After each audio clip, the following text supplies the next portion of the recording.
A Jornada pela Vida do Gresg apresenta o podcast Salmos com Amor, baseado nos Salmos da Bíblia, com Cristina Salgado. Olá, hoje te convido a conhecer o Salmo 121. Sendo considerado um dos mais bonitos e mais lidos da Bíblia, sem dúvida se trata de uma passagem que exorta a confiança e a fé em Deus.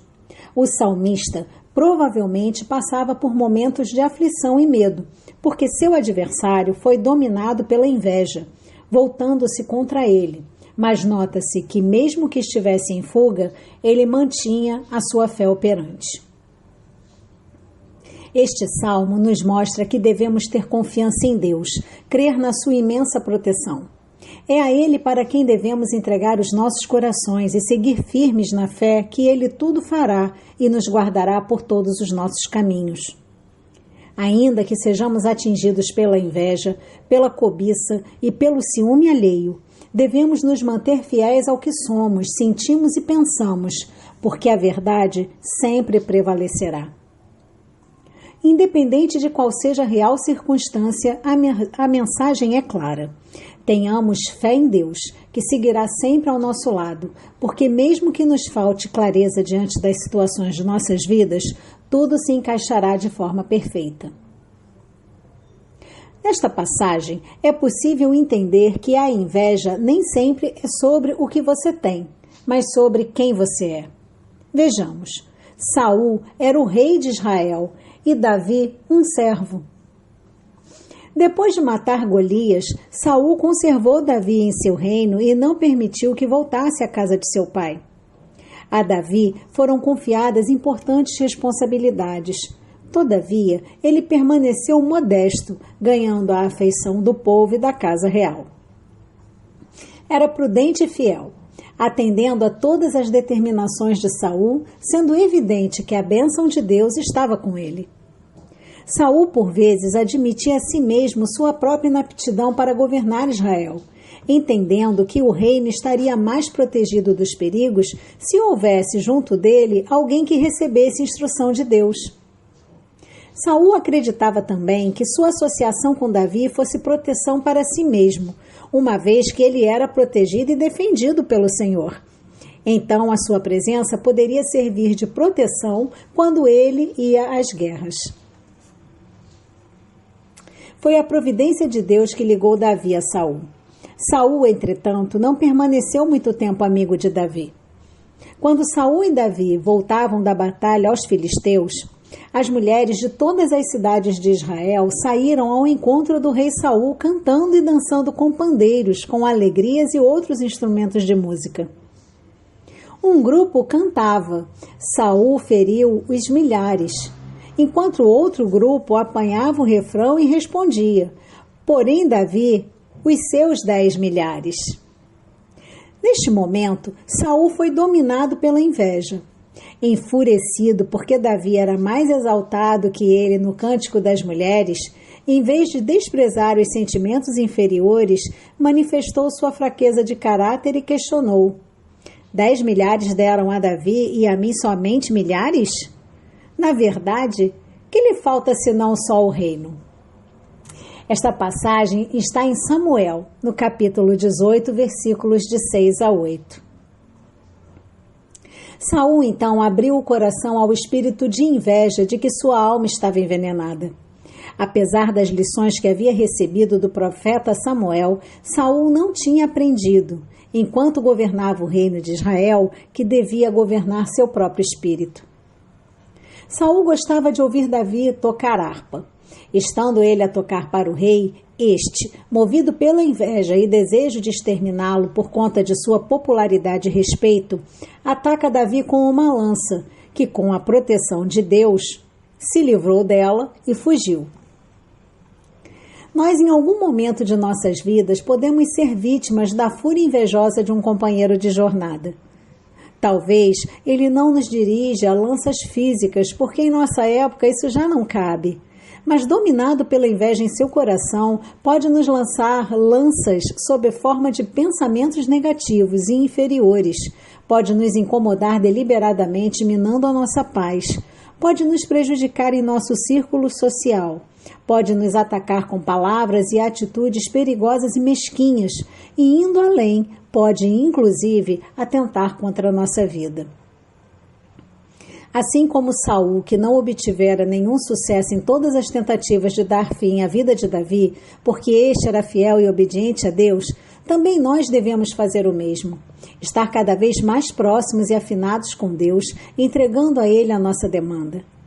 Certamente, Deus nos favorecerá com sua proteção e, na medida da aplicação da lei de causa e efeito, a justiça divina será aplicada. De nossa parte, podendo declinar da convivência com a pessoa, é melhor fazê-lo.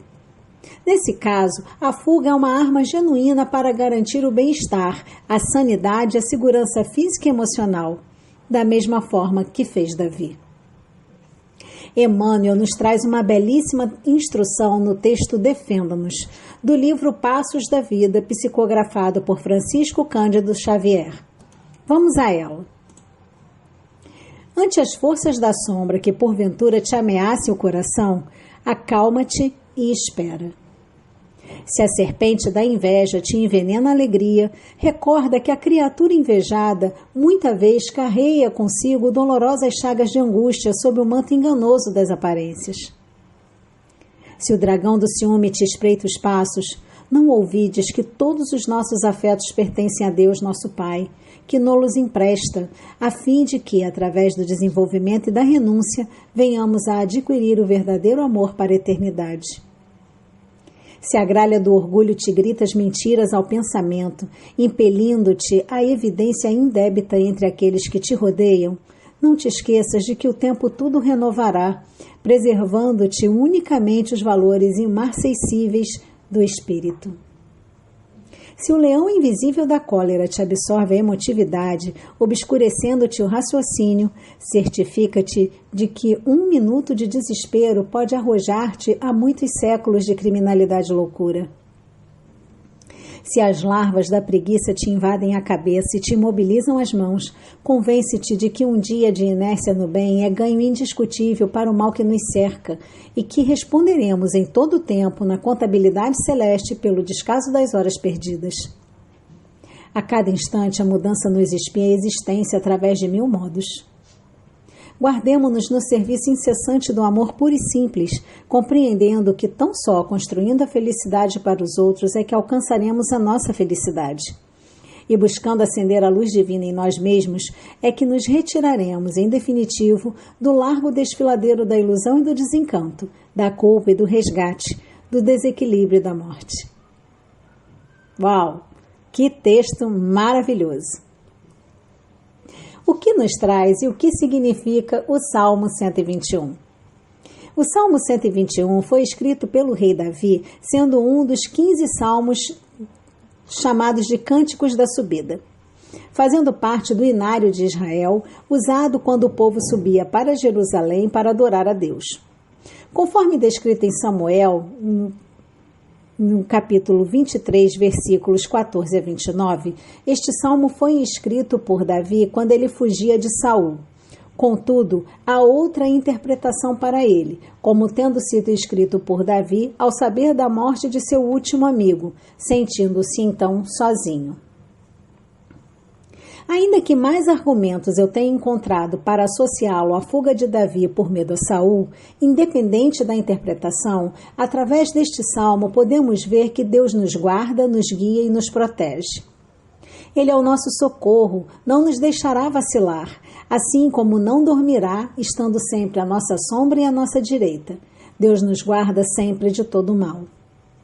Não há nenhuma dificuldade que Ele não nos ajudará a superar e nenhum momento de tristeza, aflição ou medo em que não irá nos apoiar. Neste salmo, reafirmamos que a ajuda vem sempre de Deus, e se possuímos fé em seu poder, nunca teremos aborrecimentos com as pedras no caminho, pois Ele nos protegerá de todo o mal. Se nossa fé é de coração, não devemos temer as desventuras da vida, pois sempre haverá força suficiente para nos mantermos na estrada certa. Agora, então, vamos ouvir o Salmo 121. Salmo 121, Um cântico às ascensões. Levanto os olhos para a montanha. De onde me virá o auxílio? O meu auxílio vem do Senhor, que fez o céu e a terra. Ele não te deixará cair. Aquele que te protege está sempre alerta. Aquele que protege Israel não dorme, está sempre alerta. É o Senhor que te protege e está ao teu lado para te guardar. O sol não te fará mal durante o dia, nem de noite a lua te incomodará. O Senhor protege-te de todo mal. É Ele que protege a tua vida. O Senhor te protege quando sais e quando voltas, agora e para sempre. Amém. Eu te espero na próxima semana para refletirmos juntos com mais um salmo com amor. Até lá!